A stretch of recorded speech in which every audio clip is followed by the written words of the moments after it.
Eh ben, bonjour à tous. Je vois que tout le monde est en train de se connecter. Ravi de vous avoir pour cet événement de la rentrée, le Maria Talk de la rentrée. Ça fait longtemps qu'on ne s'est pas vu. J'espère que vous avez tous passé de très bonnes vacances. Là, si tout va bien, vous voyez mon écran. Vanessa, je te laisse me dire s'il y a un problème. Voilà, on est ravis d'être avec vous ce matin. Vous êtes tous en train de vous connecter, là, c'est génial. Vous êtes assez nombreux.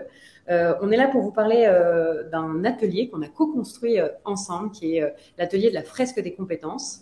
Et juste avant ça, pour ceux qui ne me connaissent pas, moi je suis Annabelle, je suis la cofondatrice de Maria. Et j'ai la chance aujourd'hui de tout vous expliquer avec Vanessa sur ce fameux atelier. Mais avant toute chose, on va se donner, je vais vous dire bienvenue, évidemment, bienvenue à tous ceux qui se connectent. N'hésitez pas, vous avez la barre du chat en bas à droite pour vous. Et dites-nous qui vous êtes, peut-être les questions que vous vous posez déjà sur cette fresque. Si vous vous présentez, ça sera encore plus sympa pour nous de vous connaître. On va avoir deux moments. Je vais évidemment vous dire où est-ce que vous êtes là, qu'est-ce que c'est que Maria. Vanessa va pouvoir un peu partager aussi pourquoi on a construit cette fresque, comment on a fait. Et puis, je vous en dirai un peu plus sur l'atelier en lui-même. Et évidemment, l'idée, c'est de répondre à toutes vos questions. Donc, vous avez accès à ce chat qui vous permet de poser toutes vos questions. Vous n'hésitez pas. Nous, notre but, évidemment, c'est d'être là pour vous renseigner, pour vous répondre. Donc, allez-y, partagez tout ce que vous voulez. Et comme ça, vous verrez qu'en fait, les questions des uns vont vous appeler des questions. Et comme ça sera encore plus interactif. Pour juste vous expliquer un peu où est-ce que vous êtes et d'où vient Maria. Vous êtes chez Maria Schools et la révolution Maria, je ne sais pas si vous savez, mais Maria, on s'appelle comme ça pour Maria Montessori. Qu'est-ce qu'on est Maria pour ceux qui ne nous connaissent pas et qui viennent pour la première fois à un de nos Maria Talks? On est un campus de formation, donc de corporate learning, et on forme les professionnels à toutes les compétences qu'on peut dire essentielles pour les entreprises numériques et responsables. C'est une pédagogie originale. On a inspiré, comme vous la voyez en bas à gauche, de Maria Montessori. Et notre but, il va être évidemment de mobiliser le cœur, le corps, l'esprit de tous les apprenants pour faire en sorte que vraiment il y ait des changements qui sont super concrets et bénéfiques pour la personne qui vient, qui est vraiment une formation qui impacte et qui transforme. Et vous voyez cette citation que j'ai mis là, ça nous tient vraiment à cœur parce que c'est vraiment notre philosophie. On est là pour remplir, on n'est pas là pour remplir un vase justement, mais pour allumer un feu, ce feu intérieur, ce feu qui va faire que on va vouloir apprendre, continuer à apprendre, que dans un monde dans lequel il y a autant de bouleversements, autant de changements, autant de choses qui ne sont pas stables et durables, et ben il y a une solution qui est celle d'apprendre, et cette flamme intérieure, une fois qu'on l'a réveillée, elle nous permet d'apprendre à apprendre, et c'est vraiment ce qu'on va solliciter et faire chez Maria Schools.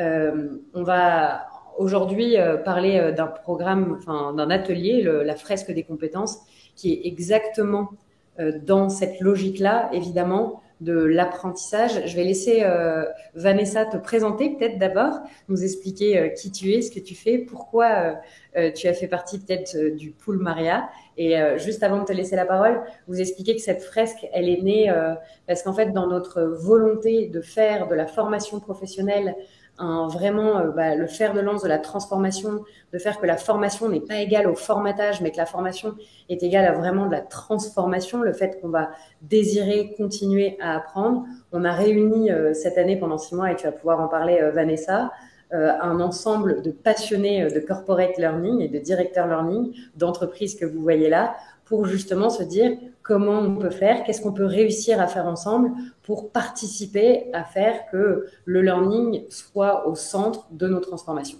Je te laisse la parole, Vanessa, en demandant premièrement d'abord de te présenter. Merci Annabelle, merci pour effectivement donner l'opportunité de partager cette expérience, une belle expérience.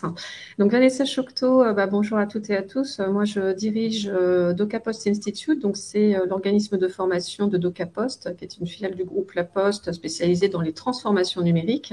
Donc on aide nos clients dans la mise en place de logiciels, et moi chez DocaPost Institute, je suis vraiment sur les formations autour de nos produits logiciels, mais également tout ce qui va faire croître et développer les compétences des employés de nos clients, donc sur l'IT, les transformations numériques, méthodologiques, etc.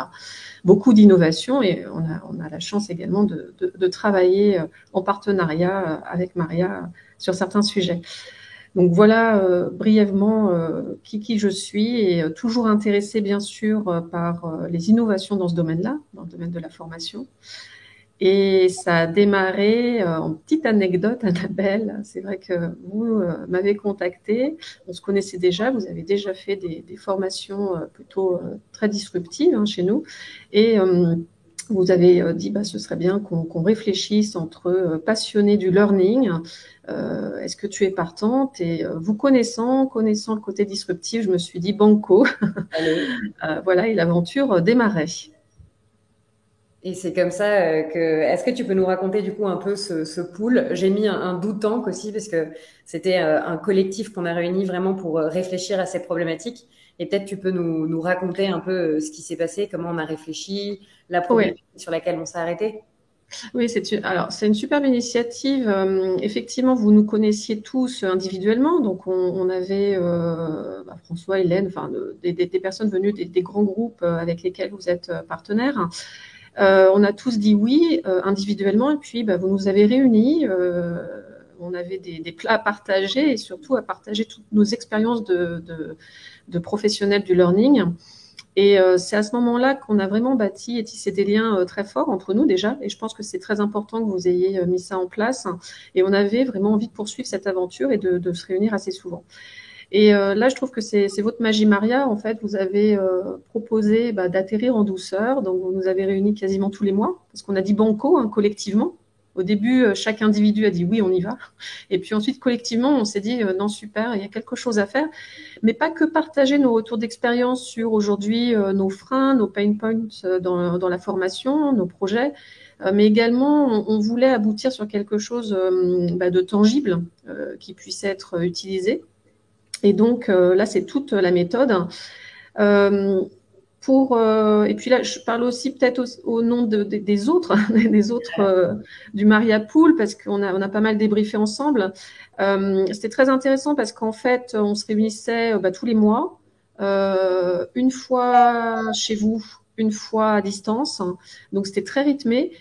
Nous qui avons tous l'habitude de mener des ateliers, des formations, d'être souvent du côté animateur ou concepteur, là, cette fois-ci, vous nous avez mis de l'autre côté du miroir.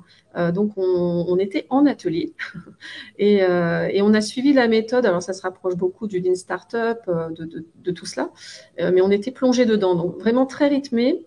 Et le premier mois, on est parti sur, nous sommes aujourd'hui concernés ou préoccupés par quoi, tous? Qu'est-ce qui nous fait vibrer ou qu'est-ce qui, au contraire, représente notre petit caillou dans la chaussure? On est très, très vite tombés d'accord tous sur, il y a quelque chose autour de la désirabilité parce que les formations profitent souvent aux mêmes personnes. Les plus curieuses, les plus formées, celles qui sont rentrées dans ce processus permanent de développement des compétences. Donc très vite, on a échangé là-dessus. Et puis, vous avez les méthodes. On a fait, sur le point suivant, on a fait du brainstorming pour savoir, et du mind mapping pour savoir exactement comment on pouvait instruire le sujet. Il y avait plein de pistes possibles. Et très vite, dans un atelier, nous avons décidé ensemble de comment résoudre cette problématique de désirabilité. Parce que résoudre la problématique de désirabilité, nous en avons trouvé au moins, je ne sais plus, Annabelle, au moins 8 ou 10 pistes possibles. On en a retenu une qui était la compréhension des compétences dans un collectif pour donner envie justement de renforcer ces compétences. Et ça, c'était quelque chose de très fort qui ressortait. Et puis ensuite, on a voulu passer au stade suivant. Certes, le constat c'est très intéressant, mais on voulait produire quelque chose sous votre impulsion. Et donc, on est passé en marketing au produit minimum viable. Qu'est-ce que l'on pourrait concrètement, sur quoi on pourrait concrètement déboucher pour que ce soit quelque chose de vécu par les apprenants. Et donc, on en est arrivé, pareil, toujours sur des méthodes d'itération, d'inspiration sur ce qu'ils faisaient en gamification, plein de choses. On est arrivé sur, finalement, ça ressemble beaucoup à la conception d'un arbre. Ça ressemble beaucoup à la conception d'une fresque. Et donc, on a acté ça quasiment sur l'avant-dernier atelier. Et puis, vous l'avez mis en musique et on l'a testé nous-mêmes. On l'a testé sur nous tous, le collectif. Et puis ensuite, on l'a expérimenté. Vous l'avez expérimenté, 36 professionnels du learning invités en avant-première en juillet pour tester. Exactement. Voilà tout ce qui nous a tenus pendant 6 mois. Et on a tous répondu présent pour être là à chaque étape et contribuer à ce travail collectif. Exactement. Merci beaucoup, Vanessa. C'est une super intro à qu'est-ce qu'il y a derrière cette fraise des compétences. On a vraiment compris pourquoi à la base on l'a construit. Et aujourd'hui, là, je vais passer je vais essayer de faire en 5 minutes sur OK, mais concrètement, qu'est-ce que c'est que cette fraise des compétences? Qu'est-ce qu'il y a derrière? Comment vous pouvez vous en saisir vous-même? Faut savoir que c'est un atelier qui se vit évidemment en équipe, pédagogique, immersif, ludique. En vrai, cet atelier, on a vraiment 2 objectifs, donner envie d'apprendre et de transmettre aussi aux collaborateurs. Parce que pour nous, on n'est aussi jamais autant en train d'apprendre que quand on transmet une compétence. Parce que ça nous met dans une posture qui est celle de je vais t'apprendre quelque chose, donc on doit revoir un peu, OK, est-ce que j'ai bien compris ça? Est-ce que j'ai bien les tenants et aboutissants? Et c'est là un peu aussi, quand on parle d'entreprise apprenante, l'aboutissement, c'est aussi la transmission des compétences. Donc en fait, cette fresque, pour nous, elle va permettre aux équipes d'évaluer les compétences en présence. Ah ouais, on a ça comme force, comme compétence, de évidemment valoriser cet apprentissage. Moi j'ai appris ça, je pourrais vous le transmettre. Là, on a envie de faire ça, faudrait apprendre. Et évidemment, de se mettre en mouvement pour se dire, OK, si on a envie d'atteindre ces objectifs-là, qu'est-ce qu'on a envie d'aller développer? Qu'est-ce qu'on peut aller chercher qu'on a déjà parmi les uns? Et qu'est-ce qu'il faut aller développer de nouveau? Alors, c'est pour qui cette fresque et comment ça marche? C'est pour les équipes resserrées, 6-12 participants maximum. Quand on l'a fait avec donc en avant-première en juillet, on avait des équipes de 12. C'est vraiment le max qu'on peut faire. Généralement, des équipes évidemment qui se connaissent. Vous le faites en équipe. Il y a un facilitateur et vous pouvez le faire soit chez nous, soit dans vos locaux. Généralement, l'intérêt pour les équipes, pour les collaborateurs, ça va être de pouvoir exprimer leurs compétences, celles qu'on a, d'identifier aussi celles des collègues. Parce que tout d'un coup, moi, je suis un collaborateur parmi une équipe et puis je vais voir ce que je peux aller piocher à droite, à gauche. Et puis, en fait, c'est aussi un atelier pour le collaborateur qui va le permettre de prendre confiance et de se développer au sein de son entreprise, de comprendre qu'il y a des choses pour se développer. Le manager, lui, ça va lui permettre de créer des liens entre les différentes compétences, de comprendre aussi quel peut être le plan de formation et de développement de son équipe et évidemment de voir les forces en présence. C'est toujours utile pour un manager, notamment au moment des plans de formation, etc. C'est quoi notre objectif avec cette fresque? C'est évidemment pour chacun d'apprendre à mieux se connaître. Et en fait, quand on comprend ses compétences, on voit où est-ce qu'on va les puiser et on comprend où est-ce qu'on a envie de grandir, généralement, on apprécie mieux son potentiel, ce qui est assez important. C'est évidemment de révéler la force qu'a un collectif et de se dire comment l'harmonie peut bien marcher et quelle est la partition de notre harmonie en tant qu'équipe. Évidemment, d'avoir quelles sont les ressources qu'on a, où est-ce qu'on va chercher ces compétences, où est-ce qu'on a appris, etc. Et définir des actions. On a un vrai, vous allez voir, je vais vous raconter, mais c'est déroulé en 3 parties et la partie de la fin, c'est OK. Maintenant, c'est quoi les actions concrètes pour qu'on ressorte de l'atelier avec du concret. Le déroulé, en fait, au fil de l'atelier, qu'est-ce qui se passe? Et Vanessa vous en parlait, on va construire un arbre. Et en fait, cet arbre, il va nous aider d'abord à faire connaissance avec soi, apprécier son propre potentiel, comprendre un peu aussi quels sont les autres. Ensuite, dans l'arbre, il y a ensuite le tronc. Le tronc, ça va être vraiment, là, on révèle les forces du collectif, collectivement, où est-ce qu'on est, et on finit avec les branches pour un peu, vous voyez, on s'élève au fur et à mesure, et les branches vont représenter nos envies, nos projets, et aussi, en fait, définir nos actions de où est-ce qu'on a envie de grandir et qu'est-ce qu'on a envie d'aller développer. Donc, en fait, le temps 1, on va s'appuyer sur les racines, qui va être un moment un peu individuel où chacun va s'exprimer, avec aussi bien ma compétence que où est-ce que j'ai été puiser cette compétence pour aussi se rendre compte comment on apprend. Rassurez-vous, on n'apprend pas qu'en formation, on apprend plein de manières différentes et il faut aussi chacun le voit et le comprenne et c'est un bon moment pour le faire. Le temps 2 sur le tronc, évidemment, il y a des moments informels entre les uns. C'est un très, très bon moment collectif pour apprécier la valeur de tous. C'est un moment aussi pour apprendre à se connaître qui est très fort. Et enfin, comme je vous l'ai dit, les branches qui permettent de se mettre en action et de se dire, ce collectif-là, qu'est-ce qu'on en fait et comment on va viser demain.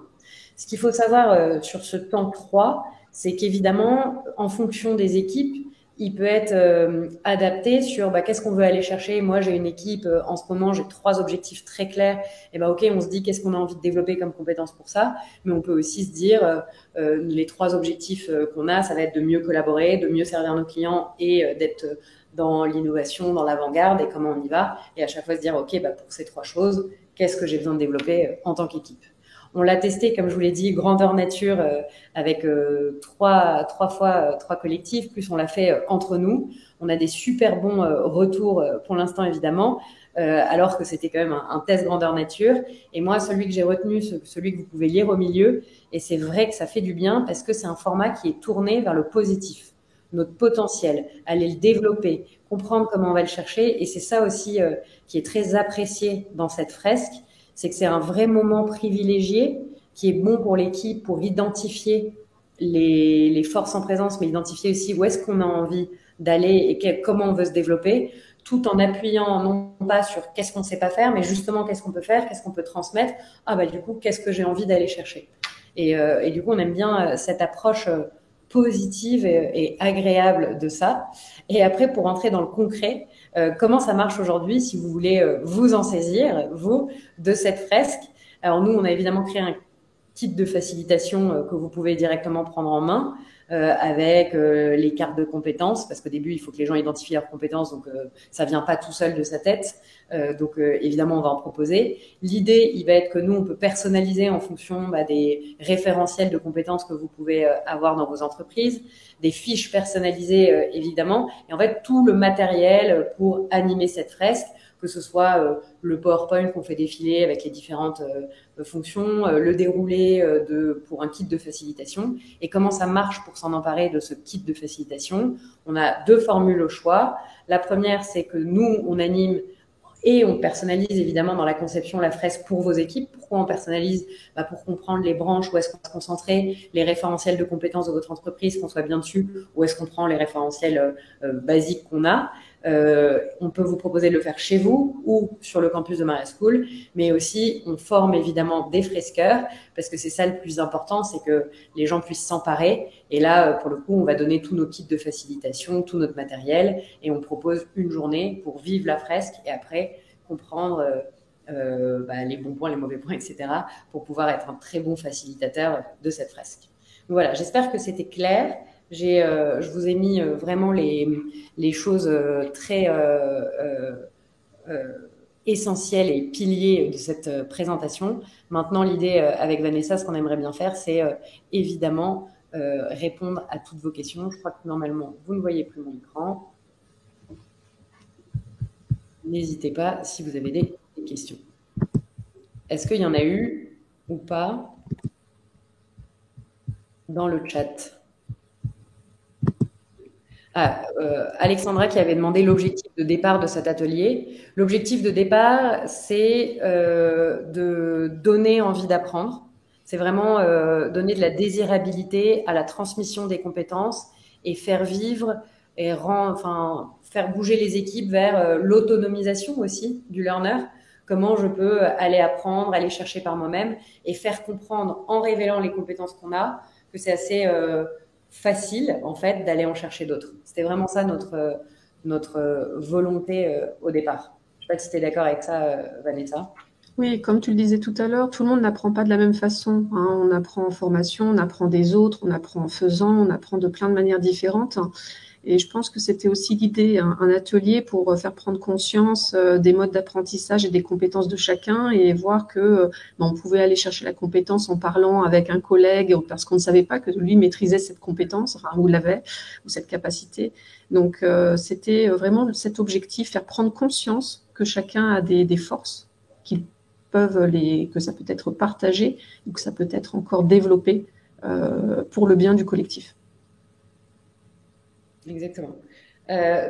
Dans quelle mesure cet atelier peut s'appliquer à des non-cadres? C'est une discussion qu'on a beaucoup eue au sein du pool. Comme on le dit, généralement, il faut l'adapter au référentiel des compétences des personnes qui vont faire l'atelier. Donc, quand on est cadre, on est non cadre, il y a toute catégorie, tout métier. Généralement, d'ailleurs, c'est un petit nombre les cadres. Et à partir de là, vous vous adaptez en fait à l'équipe et aux compétences et qu'est-ce qu'on a envie d'aller chercher. On pense justement que ça peut complètement fonctionner. C'est pas du tout un atelier qu'on a réservé que pour les cadres. Et en fait, c'est pour ça que pour nous, ce qui est très bien, c'est que en fait, tout collaborateur, cadre ou employé, a un bénéfice à apprendre à mieux se connaître, à être aussi reconnu par son équipe. Moi, je sais faire ça, je savais pas. À établir une relation qui est positive et de confiance avec son équipe, parce que tout d'un coup, on va se découvrir où est-ce qu'on a appris ça. Et aussi, ça permet de savoir vers qui on se tourne en fonction des questions. Et donc ça, c'est une chose qui est importante. Pouvez-nous montrer des exemples de cartes compétences? Alors, les cartes compétences, c'est vraiment c'est juste une compétence. Donc, je peux vous en donner une. Par exemple, la compétence de analyse synthétique, la compétence de maîtrise de la data, la compétence et donc c'est vraiment des cartes comme ça, avec d'un côté maîtrise de la data et en dessous un mini texte qui va vous expliquer ce que ça veut dire. C'est pas, on n'a pas été chercher à faire des choses trop compliquées. Ce qu'on a pris comme compétences, c'est les compétences managériales, les compétences. On a mis en fait un mélange de soft skills et de hard skills. Et dans les hard skills, on a été chercher des hard qui sont tech, liés à la technologie. On a été chercher des hard skills liés au métier de la finance, liés aux métiers commerciaux. Et en fait, on a pris les métiers comme ça, on a pris les hard skills basiques et c'est ça toutes les cartes qu'on a de compétences qui permettent en fait quand les personnes sont pendant l'atelier au début et qu'on leur dit est-ce que vous pouvez identifier vos compétences au début, oulala, faut que je me présente en donnant une compétence que j'ai, je ne suis pas forcément à l'aise pour le faire.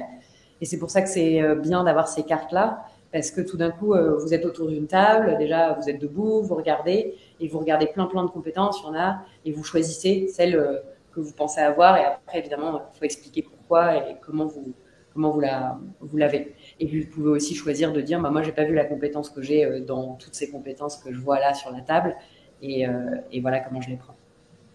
Et pour compléter, Annabelle, dans le pool, quand on a réfléchi avec vous, on vient quand même d'entreprises très différentes. Certains ont des profils de salariés très tech, d'autres plutôt des personnes qui sont en front devant des clients, d'autres qui sont effectivement dans des hubs, dans les labos, sur les chaînes de production, etc. Donc en fait, on a un petit peu de tout et quand on a fait le test au niveau du groupe, nous-mêmes, on s'est rendu compte que ça convenait à tous. On s'y retrouvait, quels que soient les types en fait de collaborateurs que l'on pourrait animer dans cet atelier et inviter à cet atelier. Complètement. Et après, en pleine rédaction du plan de formation pour 2024, pensez-vous que cet atelier peut aider? Et si oui, comment? Effectivement, pour les managers, ça peut être un bon lien. J'ai parlé des managers, de l'équipe, mais je pense que pour toutes les personnes qui sont au learning, c'est un super outil parce que en fait, vous ressortez de cet atelier avec un tableau assez complet où vous voyez les compétences en présence, mais au-delà de ça, vous voyez aussi qu'est-ce que les gens ont envie de transmettre. Où est-ce qu'ils ont envie, donc généralement par un rituel ou tiens, je propose de faire un petit atelier pour mon équipe là-dessus. Donc on mobilise 3 heures, mais comme ça à la fin tout le monde saura faire. Donc déjà ça c'est important et c'est un bon parce que tout d'un coup quand des gens vous demandez j'ai envie d'apprendre ça, vous saurez qu'un tel est prêt à le transmettre. Et de l'autre côté il y a aussi moi j'ai ciblé grâce à cet atelier que j'ai envie d'acquérir cette compétence-là. Et ça permet de voir au niveau d'une équipe, mais aussi au niveau individuel, qu'est-ce que les gens ont envie d'aller apprendre, ont besoin d'apprendre. Et aussi, comme vous le faites en fait, en fonction aussi de j'ai envie d'aller apprendre ça pour ça, ça donne une bonne visibilité et ça permet d'avoir aussi les bons arguments pour prioriser. Ok, qu'est-ce qui est prioritaire, qu'est-ce que j'ai envie de faire. Donc j'espère que c'était clair là-dessus. C'est un des retours qu'on a eu, c'est que c'était assez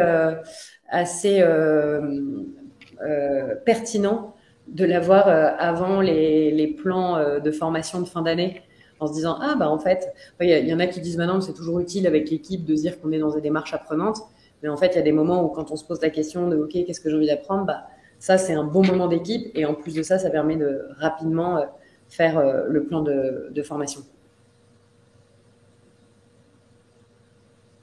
Et oui, pour les enjeux pour les équipes RH et learning, ça va être vraiment de réussir avec cet atelier à travailler main dans la main avec les managers en fait, pour se positionner en se disant bah voilà, tout d'un coup ce plan de formation est le soutien hyper évident de notre plan business. Et on voit bien que l'un est lié à l'autre. C'est vrai qu'on en avait parlé beaucoup, Annabelle, sur nous, les déploiements dans nos propres structures. On a vu plusieurs usages possibles. C'est le team building à l'échelle d'une équipe, soit learning, soit une équipe managériale autre. La préparation au développement, au plan de développement de compétences, parce que ça permet tout de suite de poser les choses sur l'année suivante. Et puis également, ça permet effectivement, là par exemple, nous étions une communauté de différentes entreprises. Et pour autant, nous avons fait la fresque ensemble. Et nous en avons même dégagé des plans d'action ensemble. Les fameuses branches de l'arbre après, où on s'est dit, ce serait bien qu'on poursuive ensemble à faire ça, ça, ça. Donc, c'est aussi un excellent outil pour dégager un plan d'action, même quand nous ne faisons pas partie de la même équipe. Et voilà, en team building, plan d'action transverse et plan de développement de compétences, il y a des usages et je suis sûre qu'il y en a encore plein d'autres. Complètement, c'est intéressant. Et là, d'ailleurs, c'est la question de Olga. Est-ce qu'il y a des suggestions pour les plans d'action? Exemple, une fois qu'on se met d'accord que la gestion de conflit est à améliorer, comment la fresque peut nous aider dans le plan d'action? Alors oui, ça dépend aussi évidemment du facilitateur qui va pouvoir, en fait, le but, il n'est pas que le facilitateur réponde, mais qu'il invite les gens, puisqu'en fait, on va aussi regarder les terreaux dans lesquels on apprend. Évidemment que le facilitateur va dire, bah ça, cette gestion de conflit, puisque vous voulez l'améliorer, vous l'avez identifié, et quelles sont les actions pour y arriver. Soit il y a quelqu'un qui dit, bah moi, vous savez, je suis un médiateur, je fais ça sur le côté, je connais toutes les techniques de médiation, je peux vous proposer de faire un atelier, et là, on peut identifier. Soit on se dit, bah voilà, on va aller demander une formation à ça. Soit on se dit qu'au début, il suffit d'aller regarder quelques articles et on verra si vraiment on a besoin. Il peut y avoir plein de... Donc évidemment, on suggère, mais après, c'est le collectif qui s'empare de l'action en disant ça... je veux aller le chercher à cet endroit-là. Nous, on appelle ça les terreaux, donc vous voyez les terreaux de l'arbre à côté, sur où est-ce qu'en fait, comment on fait, c'est quoi les actions. Il peut y avoir beaucoup d'actions pour apprendre quelque chose. Comme on le dit, on apprend tous de manière différente. Et donc, c'est ça qui sera intéressant, c'est de laisser le collectif et l'individu décider de la manière dont il veut l'apprendre et comment. Je pense que c'était... Je vois que Olga est encore en train de... Merci. Voilà. Est-ce qu'il y a d'autres questions? Oui. Cet outil peut-il être utilisé à destination de jeunes étudiants, jeunes en mission locale, ainsi que des demandeurs d'emploi ou uniquement des salariés? Très bonne question. Ce que nous, on a vu, c'est que cet outil, il est quand même fait pour des équipes qui se connaissent, pour des gens qui ont travaillé ensemble. Vous voyez, quand on l'a testé grandeur nature avec des professionnels du learning qui appartenaient à plein d'entreprises différentes. Et ça a quand même fonctionné. Pourquoi? Parce qu'ils avaient le même métier. Donc, c'est-à-dire les mêmes appétences, des compétences qui se parlent, des actions. Et alors, à la fin, par exemple, nous, dans mon atelier de fresque, on en est venu à il faut créer une communauté de learners entre nous parce qu'on a plein de choses à se partager. Venez, comment on commence? Donc, on a créé un groupe WhatsApp pour se partager les actualités. C'était un début, mais au moins, il y avait quelque chose. Donc, si vous mettez des gens qui ont... il n'y aura pas ce bénéfice de révéler la force d'un collectif, de se dire comment on apprend les uns des autres. Ça peut donner autre chose. Je vous avoue que je suis un peu floue là-dessus sur si c'est des gens qui n'ont pas du tout les mêmes appétences, ni compétences, ni choses. Qu'est-ce que ça donne? Donc, typiquement, les demandeurs d'emploi, si on le fait, il faudrait prendre des personnes, en tout cas, qui visent le même boulot et après se mettre dans les branches, comment on va chercher, qu'est-ce qu'il faut qu'on acquiert comme compétences pour aller chercher ce job-là. Je pense qu'on pourrait un petit peu la personnaliser, cette fresque pour y arriver, mais là, comme ça, c'est pas exactement l'objet.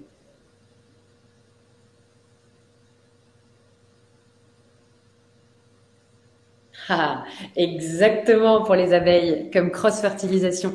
En fait, les abeilles, à un moment dans l'atelier, au moment où vous êtes dans les branches, elles vont symboliser là où vous positionnez, donc les individus, pour aller vouloir transmettre.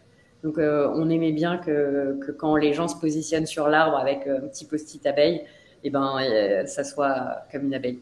Vous avez vu, on a évidemment filé la métaphore de l'arbre, de la pollinisation et tout ça, on aime bien.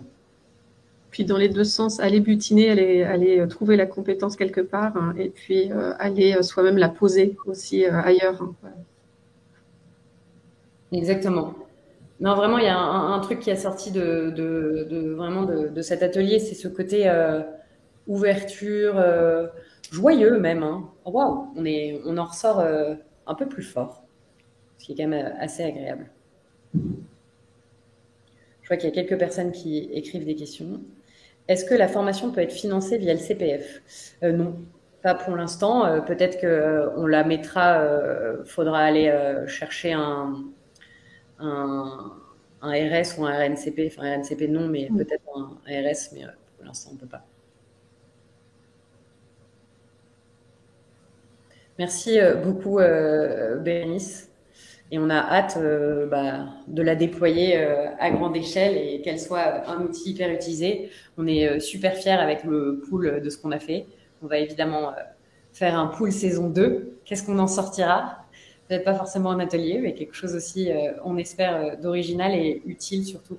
Utile pour vraiment cette volonté qu'on a chez Maria et je pense avec toutes les personnes du learning et vous qui êtes là connectés aujourd'hui, qui est vraiment comment on résout, ou en tout cas comment on participe à faire vivre et émerger cette volonté d'apprendre, cette je peux le faire de manière autonome, ça peut devenir un réflexe. Et en fait, apprendre, ce n'est pas un gros mot, au contraire, c'est génial. Et on trouve que cette fresque y participe, donc on est super content.